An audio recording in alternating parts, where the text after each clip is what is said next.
झारखंड में सत्तारूढ़ गठबंधन के सहयोगी दलों झारखंड मुक्ति मोर्चा, कांग्रेस और आरजेडी के रिश्तों में तनाव की खबरें अब मुख्यमंत्री हेमंत सोरेन के दिल्ली दौरे के बाद राजनीतिक बदलाव के तौर पर देखी जा रही हैं।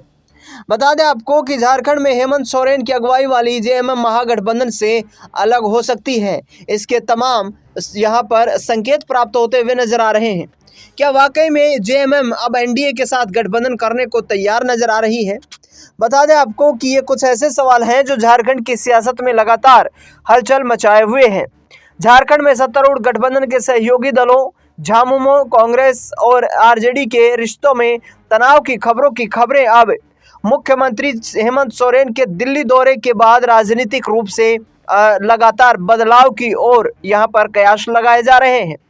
बता दें आपको कि झारखंड मुक्ति मोर्चा के दिवंगत नेता शिबू सोरेन के दिल्ली में एक अस्पताल में भर्ती होने के दौरान बीजेपी के कई सीनियर नेता उनका हालचाल जानने पहुंचे थे। अब मुख्यमंत्री हेमंत सोरेन और उनकी पत्नी कल्पना सोरेन के राजधानी दिल्ली में लंबे प्रवास तथा बीजेपी नेताओं के साथ उनके कथित बैठकों के बाद इन अटकलों को बल मिल चुका है।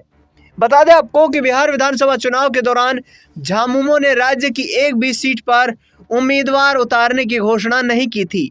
पार्टी ने कांग्रेस और आरजेडी पर राजनीतिक साजिश रचने का तथा महागठबंधन में शामिल होने के बावजूद उसे सीटों से वंचित रखने का आरोप लगाया था। झामुमो ने यह भी कहा था कि विपक्षी गठबंधन इंडिया में अपनी भूमिका की वो समीक्षा करेगी। झामुमो की इस घोषणा के कुछ हफ्तों बाद झारखंड में सियासी संकट गहरा गया।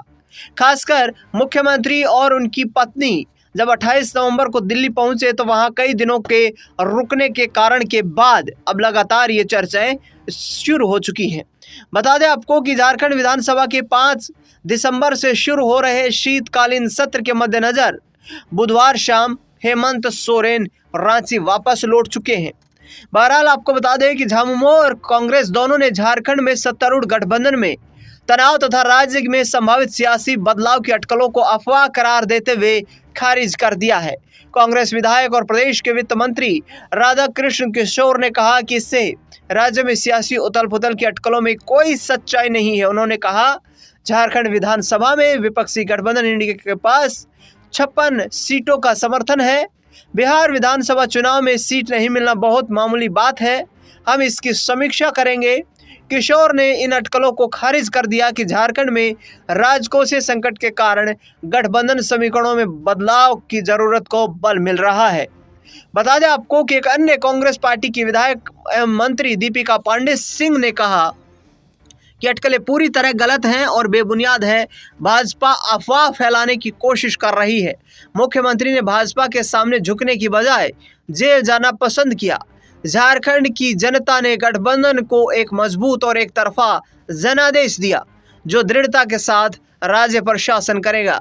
कांग्रेस की झारखंड इकाई के पूर्व अध्यक्ष राजेश ठाकुर ने भाजपा पर राज्य में सियासी बदलाव की अफवाह फैलाने का आरोप लगाया और उन्होंने कहा कि झारखंड में विधानसभा चुनाव से पहले 6 महीने तक सलाखों के पीछे रहे मुख्यमंत्रियों को शानदार जीत मिली, वह भाजपा के साथ आखिरकार क्यों जाएंगे। ऐसे में झामुमो और कांग्रेस के तमाम नेताओं ने इन सियासी अटकलों को सिरे से खारिज कर दिया है। इस खास रिपोर्ट में फिलहाल इतना ही।